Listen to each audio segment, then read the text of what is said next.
So, before we continue with the roundtable discussion, we got the extraction of the fortunate guy that is going to, or girl, that is going to win the Mottle license, yeah? And so he's gonna do this for us, okay? Alles okay? Bist du bereit? Ja? Okay, dann... So, du musst mir einfach so erzählen. Hallo, hallo, Zoe.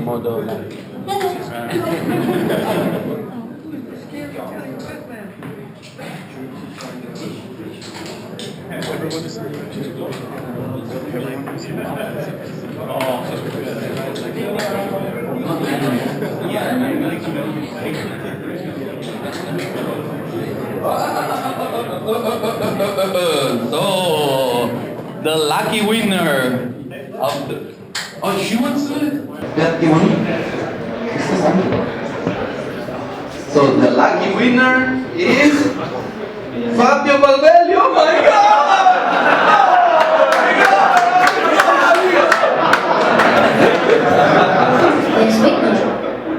Victor? On double action!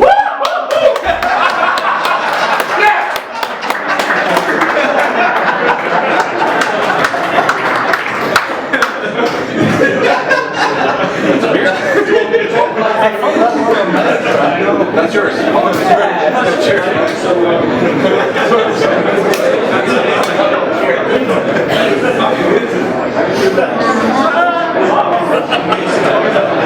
Oh, fantastic! So we're having 2 Mottle licenses. Oh my god! So you pick the next one. Oh, there are new ones. There are new ones. We gotta mix it. Let's mix it. Mix it a little bit. That's how we make schnitzel in Austria.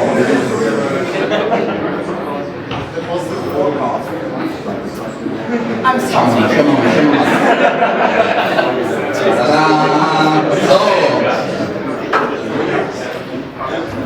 So, okay.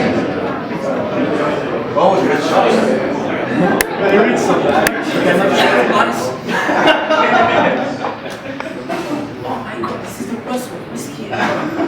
Okay, okay, the next winner, his name is Vladimir from next door. He's done.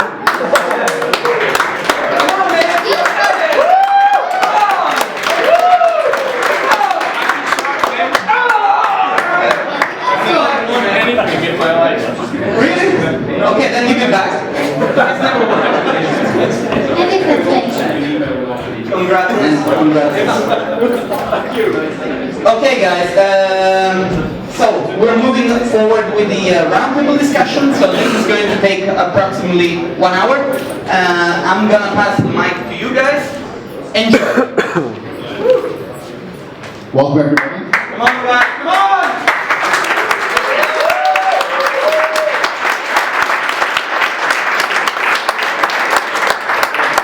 So this is our first episode of the CG Dating Show. We have Thomas here from /Q, Victor from Beauty and the Biz, Thomas Dubois, Eric Broche from Lexicon, and Matthew from Pixel Plates. So, the way this is going to work tonight, we, before the event, came up with a whole list of questions that we could potentially talk about. So I'll probably get it started, but we're also going to open it up to you guys to ask your questions as well. So if you have some questions in mind, kind of keep that rolling around. And here's how this thing is going to work.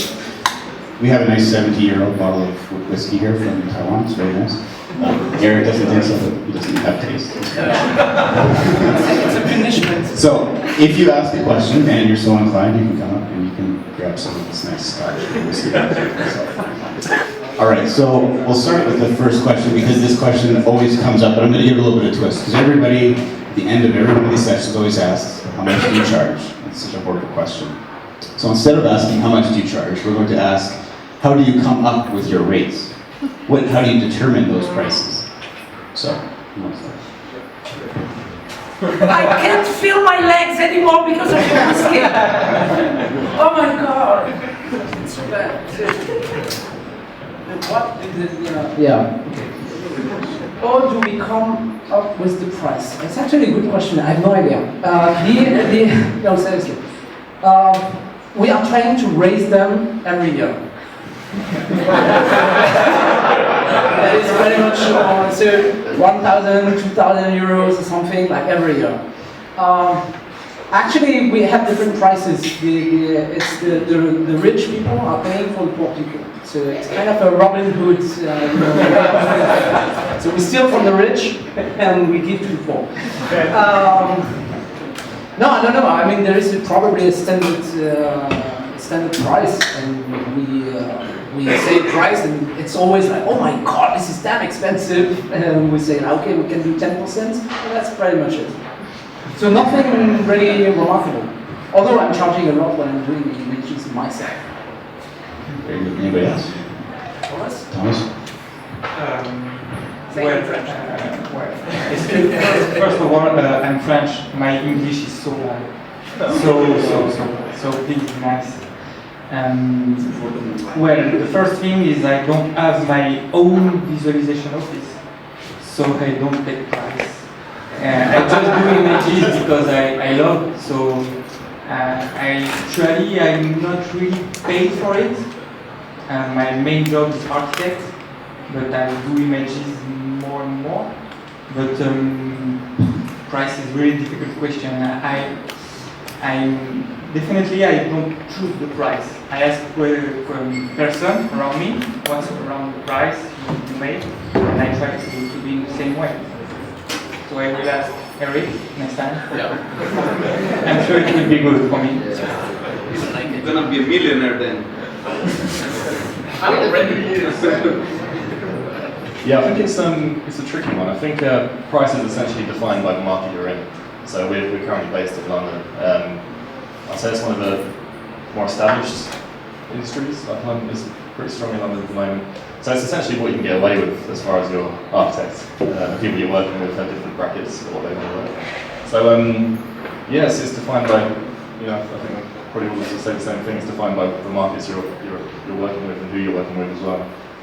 The larger companies pay more, the smaller companies don't pay so much. So generally how it goes. Hi.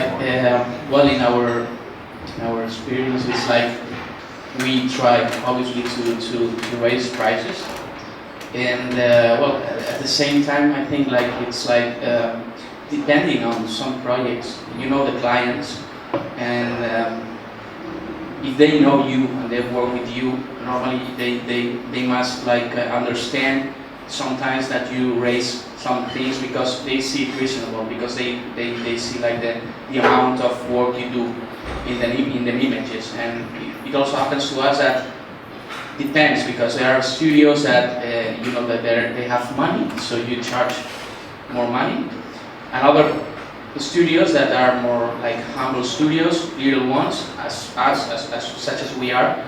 And we believe in the project because the project is nice, and it's like, okay, we will reduce our standard price for you because we believe in this project. It's nice and it's exciting to work in this project. So more or less it's how it goes, at least in our case. Hi.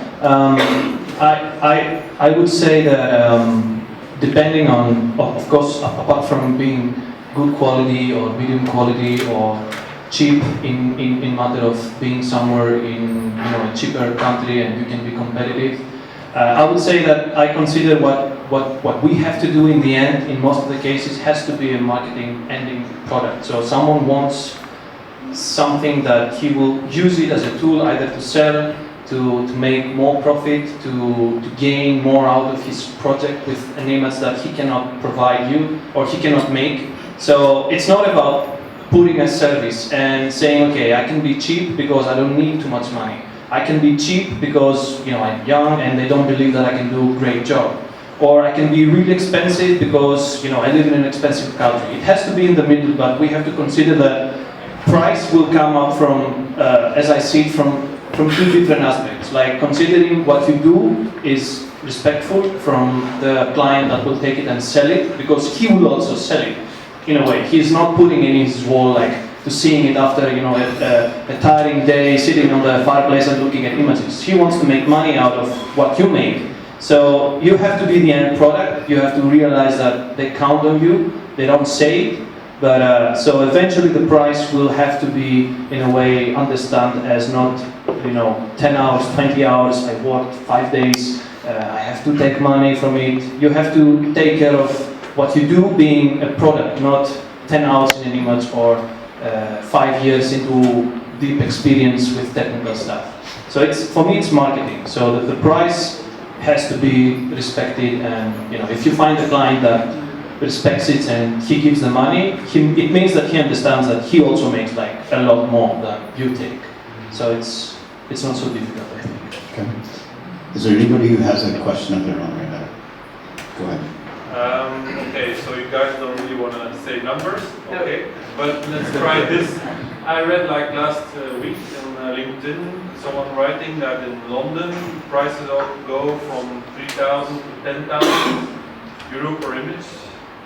Do you mind giving a range? Because for me it looked very high. So I don't want us to go down that road, but that range is, knowing what I know about the industry, is definitely right. That's the same range in North America. It's the same range in Europe as well. So I mean, the top studios in the US will charge 10,000 an image, 7,500 an image, same here. So it's correct. This Yeah, range? absolutely. Yeah. Ready? Yeah. Sorry.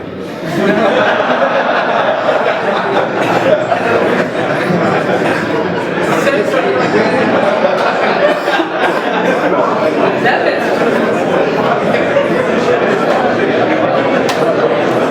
Jeff, what did you say before?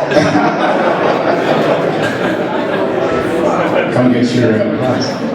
Maybe more people. Yeah, we'll take one more question before we move on to our list again. Anybody else? Okay, well, we'll move on to ours then.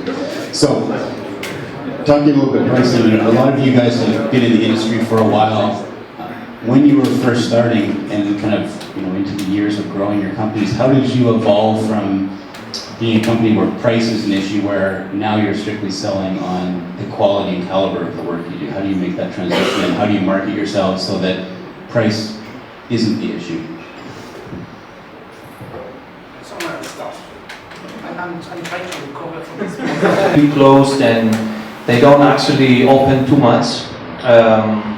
They need simple stuff, as I see it, in comparison with all the competition that goes all around Switzerland. But they don't. I don't really need to bargain and negotiate too much on the price, rather than on giving something that they don't expect to have. So that means that I don't really, if I understand the question, I don't really count the how will I work depending on price, rather than how will I convince someone to take what I give, and the price is more or less understand from the beginning as being somewhere that we both know from before. So no one will come to me because I can be cheap or cheaper, or I can give a good result but cheaper. They come because most of the times they are curious, or they have a view from other projects that mostly can be medium or big clients. So I think more or less they expect the price to be at some point that they already have experience from, if I understand the question. No? So what are you doing specifically when you're marketing yourself to ensure that that's the discussion you're having is based on the quality and caliber of your work and not on the price? Well, I think it comes from, well, when someone comes to me, he sees that I don't consider myself being like a machine. So I won't expect to have plans and in a day produce a model, and I don't build my mentality as being a machine that produces images from specifics. I tend to discuss. So when someone comes and says something simple like I need a kindergarten, and it's a simple one image, nothing crazy, I tend to turn it around to him and I say, okay, what do you expect from the image? Like, Why do you want an image to be soft or violent or dreamy or minimal? So what do you expect that you take in the end? And this discussion starts immediately. We don't deal with other stuff. So maybe this values itself among the collaboration. So at the end, when the price comes or when it's settled, it has its meaning because it's a process in the beginning on creating an image that someone actually doesn't expect to have. So most of the times they just give a plan and that they think that you just build the walls and the ceiling and put the sun and maybe put 2 people and 1 tree, and they think that this is all about. So they say, okay, if you do it fast, you take more money. So from my experience, this is personal, I figured it out that they didn't really, most of my clients, they didn't really expect something more. They expect just the image to happen in a week. So if you start questioning why they want an image and why do they come to me and if they would like something different. I remember sometimes I was showing to clients references like from Nilles, and they would like be like, oh, like this is happening in Earth. Like, can we have like something like this? And then I say, yeah, maybe. I mean, I'm not saying that I can do, but I'm trying to show you that you can have something in the end that you don't really count how much money you spend on it because you cannot count it in hours or changes or how devoted someone is. You just count it as something that you don't expect that you can have in the end.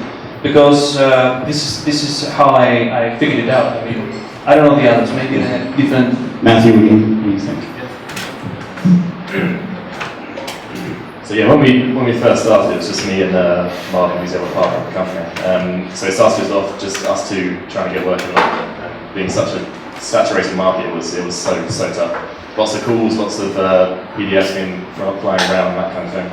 And when you do get the architects interested in the work, it can be difficult to convince them as to why you're charging a certain amount.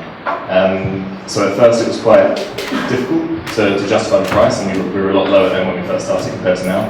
But I think as you start to work with clients and you start to show them why you can warrant the price and the end product, I think they start to understand that you are capable and the price increases because of that. So because you can deliver something with minimal hassle, they start to realise that this price is warranted.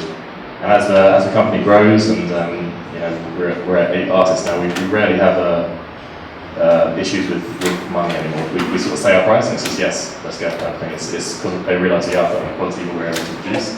So I think it really is just a case of time, just working hard, making it work, and then in time this kind of idea of justifying your price is no longer an issue. You don't like money, so I will say nothing because actually I didn't understand the question at all. It seems like nobody is answering the question, so I think go over the next question. Apparently that whiskey really went to his head. Alright, so over the last, I'd say 18 months or so, I've probably seen more hiring going on with the big studios around the world than I've probably seen in the last 10. It's been a huge boom. When you're looking for new hires, whether that be somebody new to the industry or a really senior artist, what are you looking for specifically, and kind of how do you ensure that you're able to keep that staff or that really talented person on your team?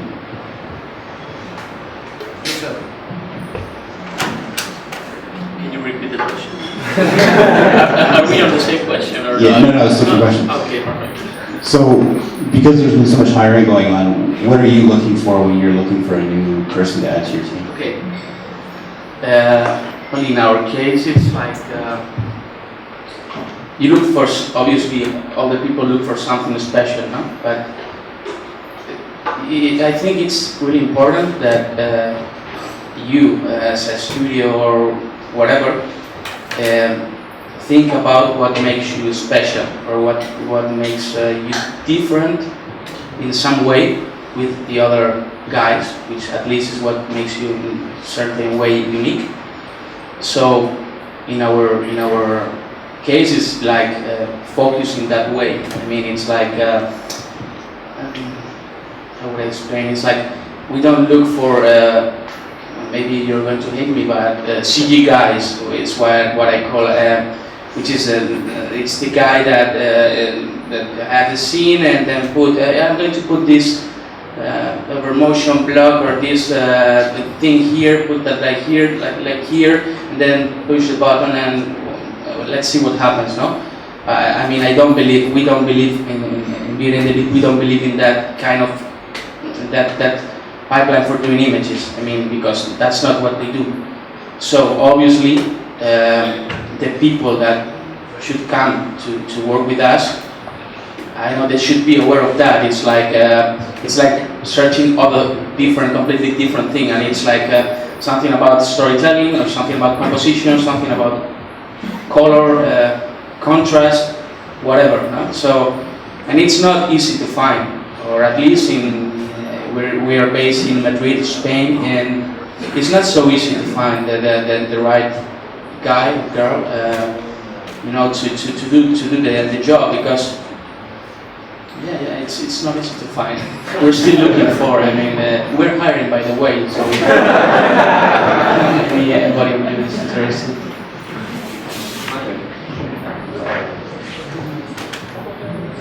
Yeah. Okay. This is an interesting question. Well, we used to have a very specific hiring method, which is like, I don't trust people that are incapable of drinking a lot.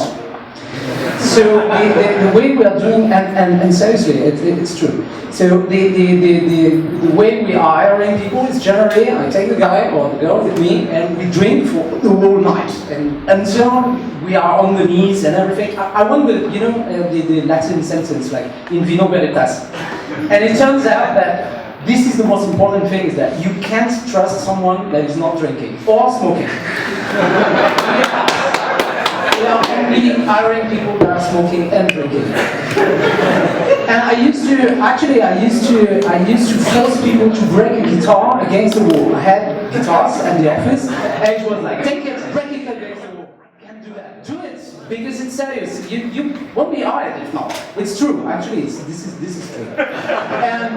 And you can't trust someone that is not capable of breaking the guitar against the wall. On a more serious note, it turns out that being good in 3D means nothing. What you can't educate is taste. So if someone is kind of not good, I mean, everything you can learn. But bad taste, there's nothing you can do against it. So you check the shoes and you check the watch. Bad watch, bad shoes, the guy is not entering the office. Well, that's a Parisian way. I mean, so if you want, we are hiring as well, so you have to smoke, drink a lot, break guitars against walls, and nice shoes. Yes. Yes. What about if you don't wear a watch? That's your problem, my friend. You check the shoes then, right? Yeah, the shoes. Oh, you have to have 4 shoes then. You join the anthem. Does the ukulele count? Sorry? Does the ukulele count? That's a good question. Not 2 ukuleles then. I will bring them then. So as far as I understand, you don't hire John all day.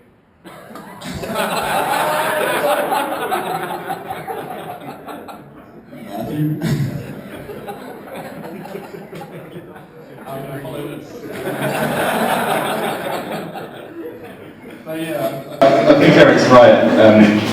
Not so much about the drinking bit, but the taste is everything. I think 3D is great, but if you don't have the artistic skills, we look for composition, the colours. People who are trying to emulate styles in a way is quite cool. Like when you see people who are following direction from the industry, I think that's really cool to see. There's people who are trying to push their work up to the level of the studios. That's more in junior artists. But yeah, it's just people who are willing to learn. I think personability and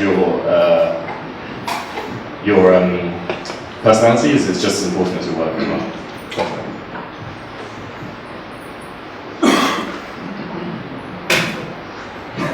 All right, so it seems that the natural kind of progression for visualization studios is to start out just doing visualizations, and eventually they get into marketing and then marketing collateral, and then kind of all sorts of additional services. Is that the natural progression of all firms? Is that a decision to diversify? And what are your thoughts on that and kind of directions of your own company to do that?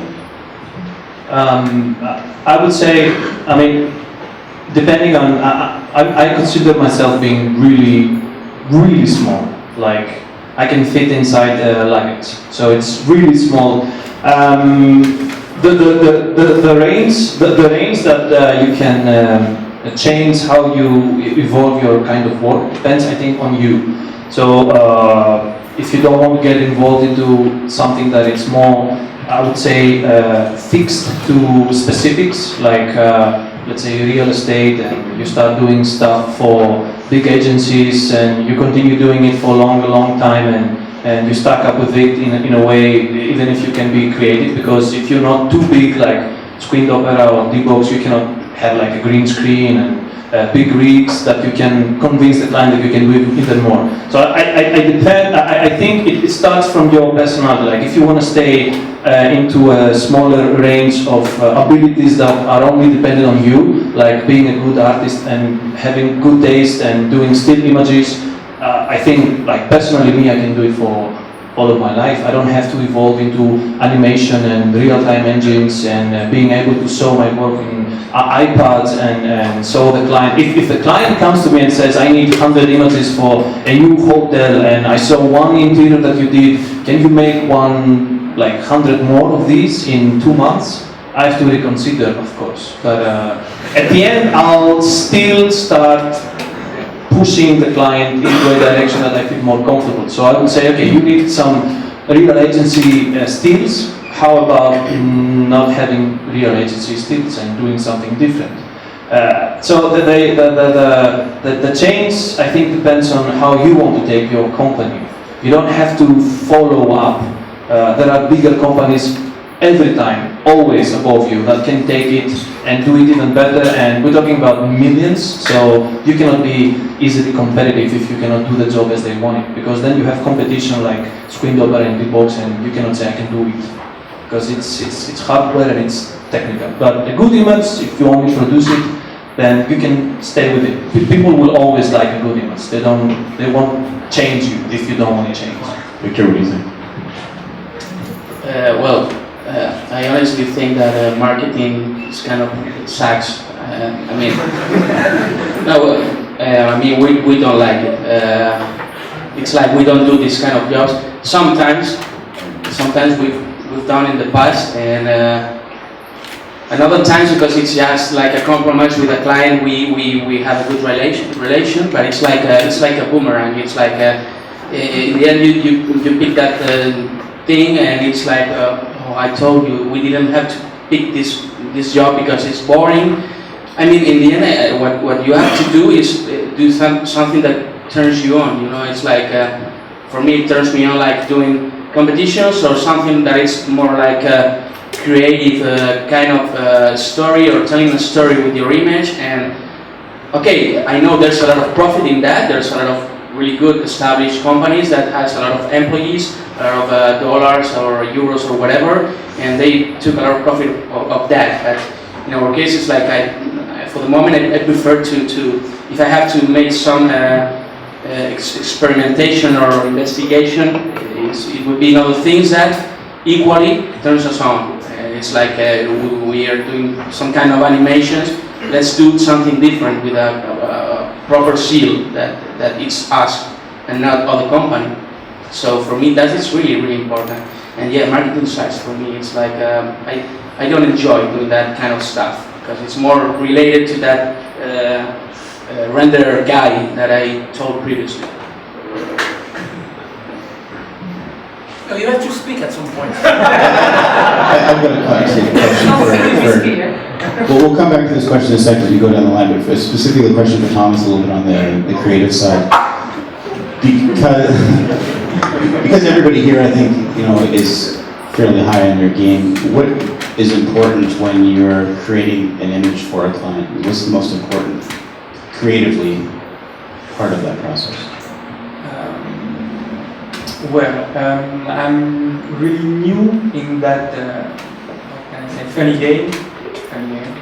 I'm really new. I didn't have any even 4 years of images behind me. And I came from hand drawing, architecture school, and one day I discovered Lexicon on the website, and I was like, oh yeah, that's good. And after I discovered me, oh yeah, that's good. And I said, let's try to do it, and I started to do some images just for myself. And time goes by, and one day an architect, a professor, tutor at school, said to me, yeah, Thomas, can you do images for me, for my office?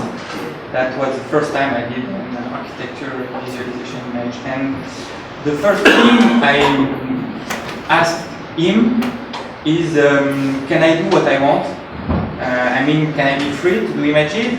And he said, well, no. But feel free to do whatever you like. At that moment, I understand that Archviz visualization is good, but I still want to do my own project free, even if I don't make money with it. I don't care.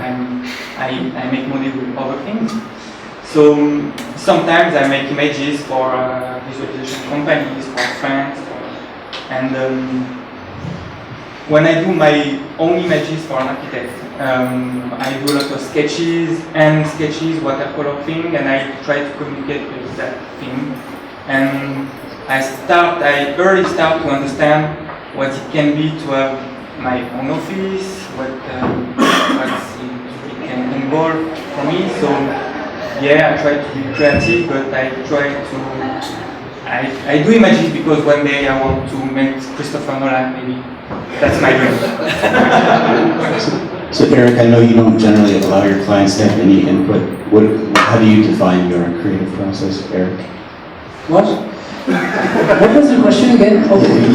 From what you've told me, you never allow your clients to have any creative input whatsoever. No. We have an advantage. We invented lens flares and dots. So it means that basically we take whatever building, we put lens flares everywhere, especially where we have problems, and dots. We are earning money. So it's kind of a trademark. We don't have to do marketing or imaginative. It's like we have like the biggest library of lens flares. I don't need anything else. So that's pretty much the process that we have. I can't keep following this guy.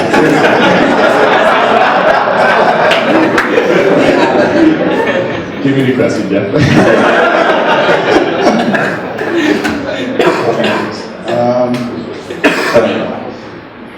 So obviously, as artists, everybody is quite picky about how they want that image to be, and they want a perfect image for their client, even for themselves. At what point do you draw the line between stopping on going further with the image and running a successful business so you don't go bankrupt? Yeah, you have to draw a line. I think that's something. At first, when we first started out, we would have clients come to us on like the last day and say, "We need to change this, we need to change this." And the last thing we wanted to do was piss off these architects. So we would make changes and work into the early hours and still get more comments after that. So it's a case of just you have to remain sane. Firstly. And yeah, you just have to learn when to draw the line, because if it keeps going, it knocks onto our projects and all that kind of thing. So I think it's just self-respect, maybe. You start to realise your own worth, and we're not doing that. So within your company, is it the individual artists that on their own kind of say, okay, I'm going to stop, or does somebody else come by and go, okay, you've used your hours, you have to stop? Yeah, it's not necessarily that you've used your hours. It's they get a certain amount of drafts, but as a team we kind of discuss and generally the person working with the client, so usually myself, will say, yeah, we can do that, we can do it here, it will cost X amount. But yeah, it's a case of it's a structured process. It has to remain structured. As soon as the structure is lost, then the quality is lost as well. So yeah, the structure is very important. Yeah. So we're going to turn it into the audience now. How do you see your position in the market? I mean, you have named people come to you because you're popular with what you're doing, and to me it seems as you don't have to worry about any competition anymore. Do you still have to fight for customers, or is it getting pretty easy because it's also some kind of self-fulfillment and you can do the projects you want or is every customer wants to get a project from you or for you still as important as the next one? Have you drink your beer? Yeah. I didn't understand.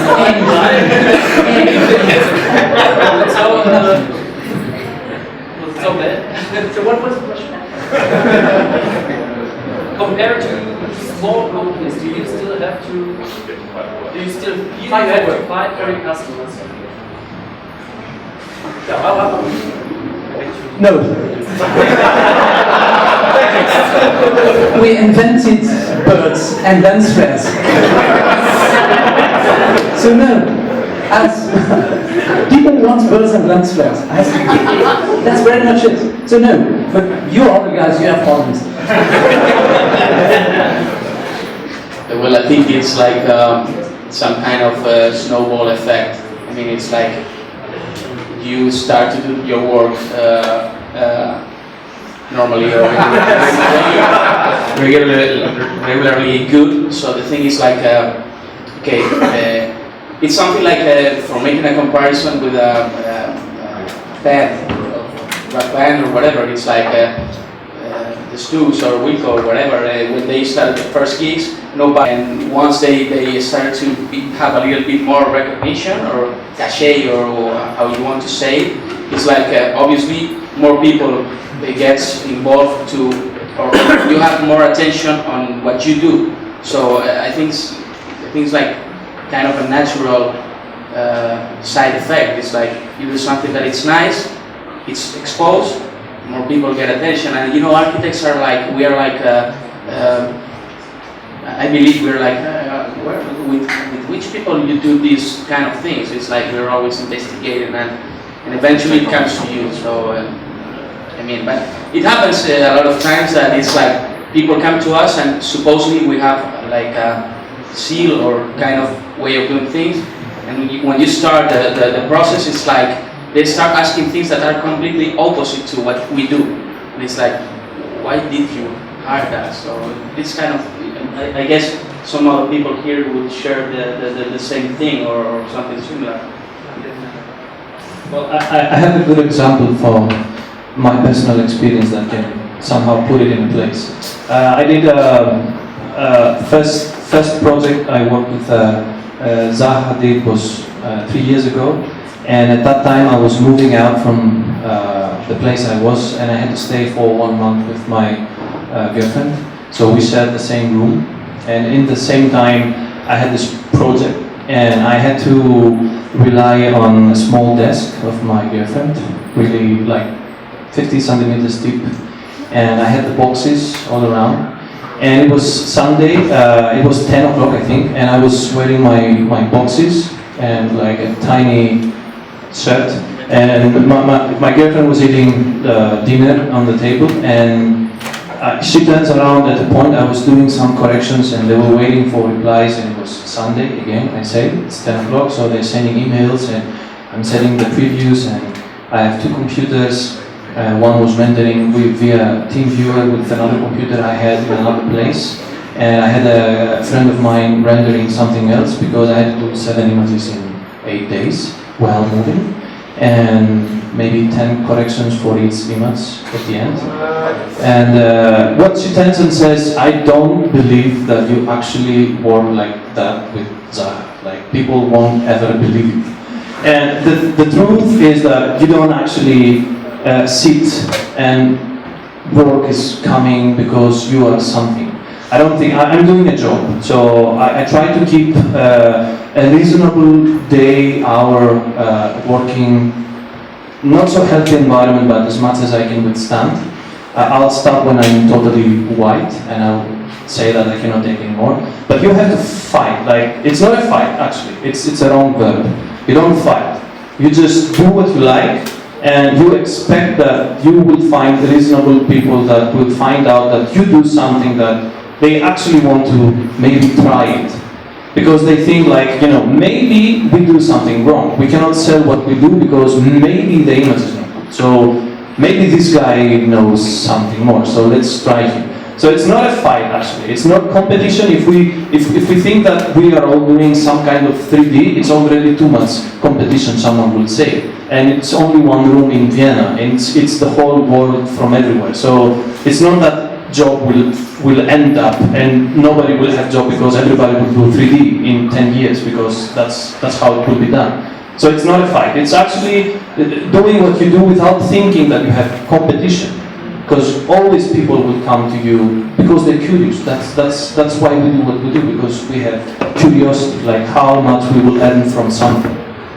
I think, yeah, that more or less is. And I still keep doing projects with them, sometimes with boxes and sometimes with trousers. It depends on the time of the day and if it's holiday, if it's Christmas Eve, it depends. Any other questions from the audience? Scotch up here.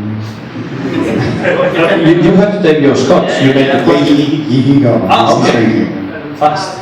Yeah, I have a question. How does Saha find you? I mean, it's not just because you are online. Yeah. Well, I'll answer it because I don't know if anyone of you had this fascinating experience. No? Saha as an example, but it could be any other. Yeah. I mean, I'll be honest. You have to have some kind of network, even if it's just a friend. Trusting what you do, even if it's a friend, it's a big deal. No one will say, "Oh, we study together." I'll just say my boss that you do 3D. Maybe I get fired because you are really bad at it, but you're my friend, and I'll just say that you can do the job. I mean, it's a connection. Maybe it's luck. For me, I was studying with a friend of mine 15 years ago. We lost contact. 15 years later, she was in Zaha. She saw some images by luck, and she said, "Do you guys do stuff? Maybe you want to try? I can maybe say a word, if they don't kill me." So it was a test. I think it goes like that. I mean, you have to build up something. Even if it's network like that, people sometimes say to me, why do you go to these events? You don't have potential clients. So you don't do it for the client. It's a network. I mean, you communicate with internet, but you have to have physical contact. Because people have to know you. So if someone knows you... Physical contact? Yeah, I mean, you can have... No. Eye contact. Eye contact. You are giving everything for the job. I'm not that great. I know that. Yeah, so, I don't know, I mean... It's interesting. I can pass some numbers, Give you some context. No. It's that we should be more expensive, and we should bang the architect we are working with.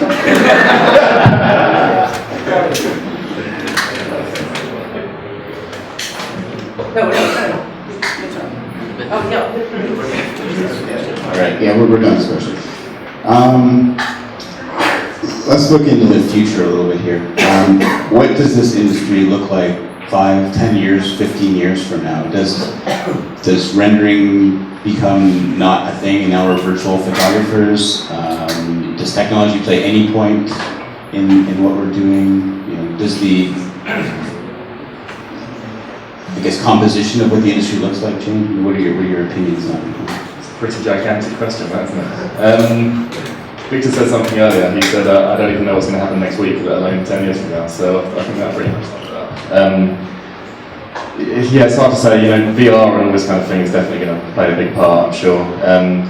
I can only really speak as us as a company. I imagine we'll always keep visualization at the core of what we do. I'm sure in the industry that will always be the case. Yes, it's such a huge question. I can imagine VR, all the apps, all that kind of thing will become more of a staple of most visualization firms as more developers and more people are able to get into that industry, like that side of the industry. I think that will become a lot more the norm. It completely depends on clients as well. We have clients who do big master plan projects, and those guys like to see apps, they like to see animation, websites a lot. That kind of package could become more of a staple for what we do. But yes, I always think visualization, the images, will remain the core of the industry for sure. Other than that, who knows? It's a tough one.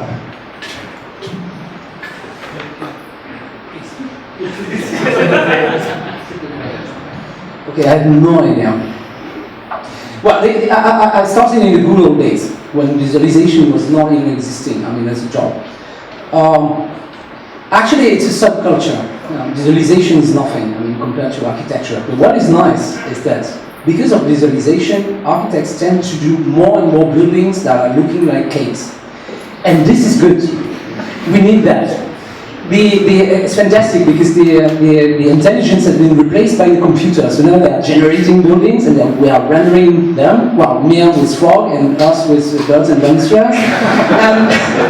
And this is the future is frog, birds and lensflares. No, no, I think it has turned very wrong. I mean, there is a need for less visualization and a bit more intelligence. So I hope, and surprisingly, it's like shooting my own foot, but I think that it has become a plague, this visualization thing. There are too many images that are saying, most of them, nothing. And I know this, we are part of the game.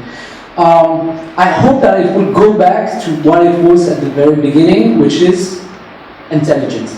And this is gone. This is really, I miss the good old days when it was like really interesting to work on a project. Now everything is looking like a fucking wedding cake with forms that you don't even understand. I mean, the Helsinki competition was like a competition of cakes, seriously. I mean, OMA did that, you know, the bottle of perfumes and everything. So, yeah. It's really, I don't know if you've seen that, but it was really interesting. Like most of the buildings are looking like a collection of perfume bottles, and it is actually true.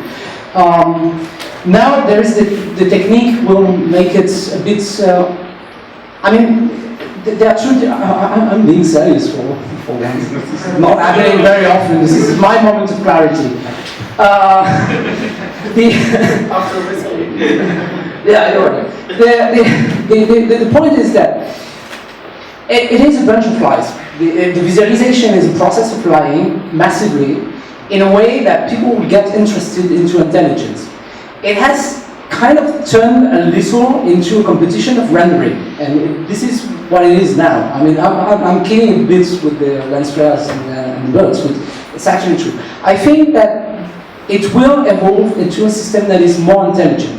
And I'm not speaking about technique or computers or anything like that, but we are not showing what it is, we are not making it right, and we have to go back to architecture. And I think a lot of the people that are doing this job are really in demand of the real thing, the real intelligence, the real sense of what we are making.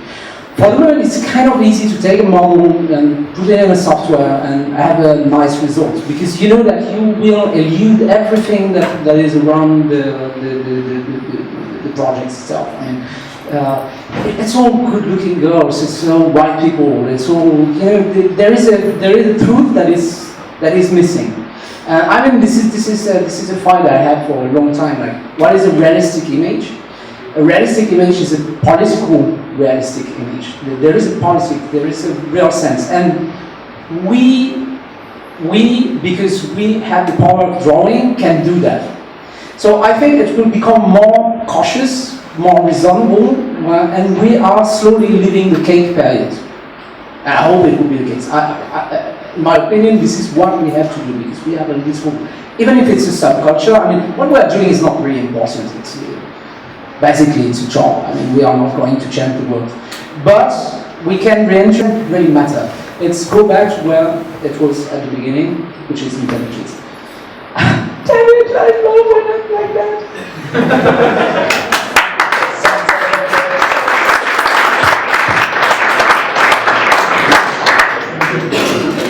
Amen to that. I mean, it's like, I think that we are like a little lo-fi studio. So regarding the technology, that it's like, okay, it's the future, but you gotta be smart. It's like, and obviously the technology for me, it's something that saves you time. It's like, it's the only meaning of technology. It saves you time for doing some task. You have to do it in less time, and you have more time free for you and your things you like to do in your free time, whatever it is. So the thing is like, you have to use the technology wisely. It's like if this thing takes me more time, but it's super high tech, I don't give a sorry. I don't care about it. So it's like you have to use the new technologies and the new things in a way that it still defends what you're thinking of the images or animation or a visual product instead. Obviously, I agree. It's not so big deal what we do. It's like because it's at least we do images. There are more people doing more important tasks, and you have to have like that kind of sense of humor in what you do. Because well, I have a question because I very much agree, and I think that the majority of the office projects or public buildings, they are so anxious. It's always about hiding the poor architecture behind it. It could be a wall of plants usually. It's very popular in Sweden now. All buildings are covered with plants and all ceilings, but it's very cold in Sweden, so it has to be summer, which is like 4 days in real life. So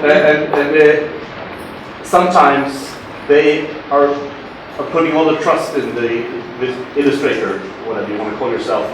And then you realize when you start mapping up all these plans that this looks like beep. And then do you confront your clients? Because sometimes they say, actually, we are really in the designing process here. We have a chance to say this. Actually try to draw a facade instead of covering nothing. Do you take that what do you call it, responsibility sometimes? And it's a big challenge to your client. Yes. Good. Yes, actually we are nasty. We're French, so we created the world. We created not everything. No, I'm kidding. No, I'm not kidding. Yeah, it's actually the fact that we can actually represent a project the way it could be for real is actually giving you a certain power. So with the nice offices, and I mean this is what we have this chance at Luxigen, is that we kind of work with the people we like, and we are not we're not working with the bad architects or the people who don't like. I mean we at least after all these years we can choose who we are working with. But when there is something that is not working and that we feel is not right, yeah, we can discuss. I mean, I don't. I'm an architect. I can discuss with any architect if I want, saying like, "Are you kidding me? You design this fucking facade now, because it will not work like that." And the good thing is that when you are used to work with people, actually, I can even redesign a facade if I feel like it needs a little more time or a little something. I mean, there is a real interaction. What we are doing is actually architecture. I've always considered that rendering is architecture. It's an act of architecture. It's actually really, you can be critic, and you can even, a bit like the Rembrandt, or proportions. You can critique the building by your own drawing without the people noticing that you are making a critique about it. So you expect that through your drawing there will be this moment, this moment that looks like it's critical. But a lot of time the architects are not even noticing that we are screwing the project on, because we know that it is bad. It is stupid that we read about it, and after a certain period of time you kind of know what you're doing. You know the price of every beam that you are designing. You know that the columns will not be like that. You know that everything that we are lying about, we know that we are lying.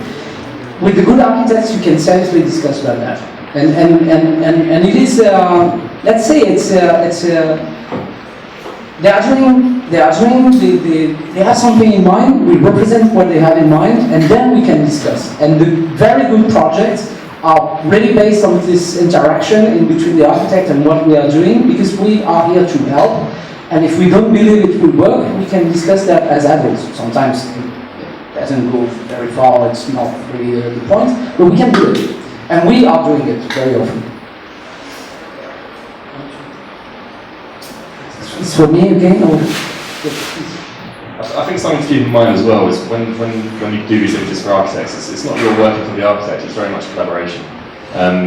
half the time architects have in-house renders and a rough idea of how designs will look, especially for competitions when it's a fast process. But when they see your image, that's generally the first time they've seen something that looks relatively real and they've seen their materials and their textures. And it's very much a case of you have to help them get there, in a sense. So you're not changing designs, but you're certainly trying to complement the vision that they have. So you can chuck a few things in here and you won't get comments back on it because they've already done. So it's very much collaboration. It's really a case that you're working for someone. No, sorry, I've heard that in England, if you do a montage in a photo, it has to be scientifically correct. I mean, is that true? That's verified views. So verified views, they have to be accurate. Yeah, they have to be accurate. Yeah, but we don't do those. So yeah, so verified views are taken from specific points with loads of data, and it's for planning permission and that kind of thing. Yeah. And by the way, it doesn't change the fact that there is shitty architecture, accurate or inaccurate. Even if they have this process, it's still shitty as hell. But is it like a money machine, the verified views? Like a money machine, like the verified views? Oh, yeah, pretty much. There's introduce it to all of Europe or something like that. Pardon? We should introduce it to all of Europe. Yeah, before you leave the European Union, you should make it a European policy. No. But yeah, I mean, verified views are essentially that. I mean, it depends what you like doing. I mean, a lot of tech-savvy artists enjoy that process of making something accurate. But it's very much this is how it's going to look with these exact lighting conditions, and it's not an artistic process to us. You can charge one for it, and they are hard to do. But yeah, we don't enjoy that kind of thing.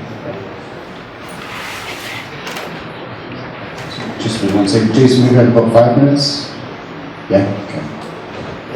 Regarding that, it's like I think that architects, we are good at some things, okay, and not so good at others. And then the thing is, like, when they hire us, it's just to give our vision of their project, and it's really important because in the end, it's like they can share with their families, with their clients, with anybody what they are thinking, and it's a really complex thing, really complex process. They can show. They can't show to this their entourage. Okay, so I think they hired us. Okay, so obviously it's our mission to question everything that they do, because it comes to us that normally if that an architect gives you a camera, that's why I was asking this afternoon Tron about the processing mirror. No, it's like they give you shitty cameras. It's like I can't believe an architect is giving me this camera because it lacks of kind of any sense of composition of it's like, so obviously it's our duty to question anything that they do, because if not we would be like robots, and I don't like feeling like a robot. So obviously it's you have to question all those things. In the end, I have noticed that some things that they told us during the process, mainly I saw the drafts we did with them, and in the end, in some cases they were right. Normally in little cases, and it was like something like put a little children here playing. I think that's kind of shit, It's like, but in the main thing, it's like you should. It's your. I think you should be obligated to give your opinion, because if not, it's nonsense. It's why do they hire you why they could hire another guy? The only first thing I can say about it is the biggest minor in what we do is that even in the most crappy design, the visual guy will try to find at least one camera that looks nice. So if you only have one image from a crappy building that just looks okay, people might think that it's actually a good design. So you have to fight with that. Either you convince them that you do something bad, but I will try to show it nice, and when it's built, well, who cares? Or you just say, I cannot take this because it's too bad for me to even try to make it look nice. Which is, it's a quality that no one really has it. I cannot say no to a bad architect, because at the end it's, I have to pay the bills. So I have to find it in the middle. And I find that it's silly, but a simple tree has the biggest power on making an architecture look nice or not. Just a simple tree. I mean, it can be a huge stadium behind a tree that it's hidden the most crappy part, and the part that you see from one image is so nice that you say it's actually nice, and then it's being built and everybody goes like, it's crap. Where is the tree? You cannot see it. So I think we've got one last question left. One last drink. No, you ask too many questions. He wants a whiskey, maybe. Someone else. I see there is a valuable input from saying what the architect has, and you help him, you provide a nice image, or choose the perspective, help him. But I also the image, the rendering, image making becomes a very important part of the design process as a tool to design something, which is, I guess, for you guys a nightmare. When the architect comes and says like, oh, what does it look like with yellow bricks or bigger bricks or what about wood or something? What we do in the office sometimes we have, I know of one image, we have at least 200 versions of that one with different facades, different materials. Extra charge. Yeah. Extra charge. It's okay. My question, because I've seen it in the last 5 years, that the images become, there used to be something like the end product of something that you present. But in the last 5 years, at least for us, they become something that is a tool that we use throughout the process and keep working on it. So I think your model that you charge per image, does that still work? Or are you able to actually charge per hour and then keep this going over a couple of months? I have the answer for your architect. Oh, damn it, you know the bricks. Choose your bricks yourself. That's what we're doing. I mean, we have... No, you did 200 versions. Yeah. It's not smart. Yeah, that's not smart. It was only one time. The answer is... You have a video. I would say that corrections, for me personally, it's not a matter of discussing.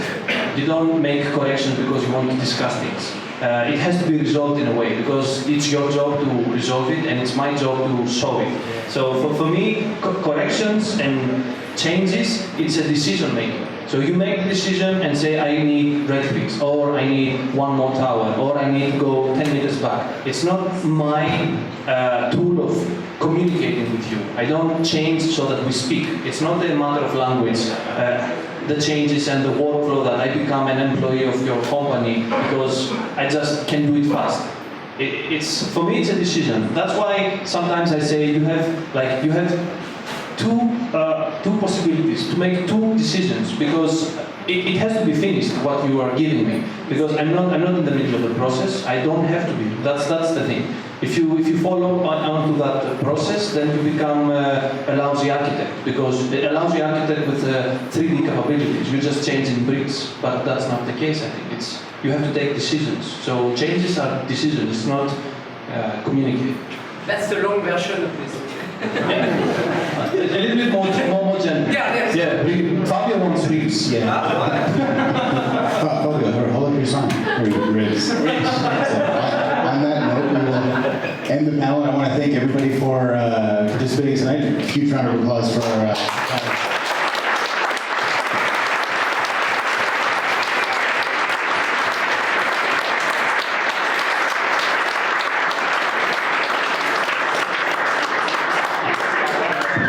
So guys, this was day 1. All right, we're gonna get 8 more hours tomorrow of activities.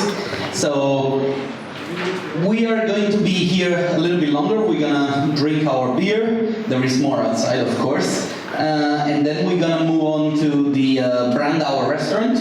Yeah, because there might be space for everybody. If you want to join us, of course, you don't have to.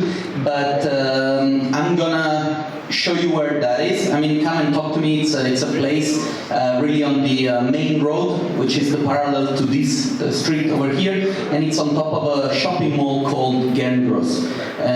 Some of the guys that have been already there yesterday, you can just tell your friends where it was, or you can go there together. All right. So we are just going to shut down the venue. You keep drinking your alcohol, water, beer, everything. And thank you very much for being here. Thanks a lot.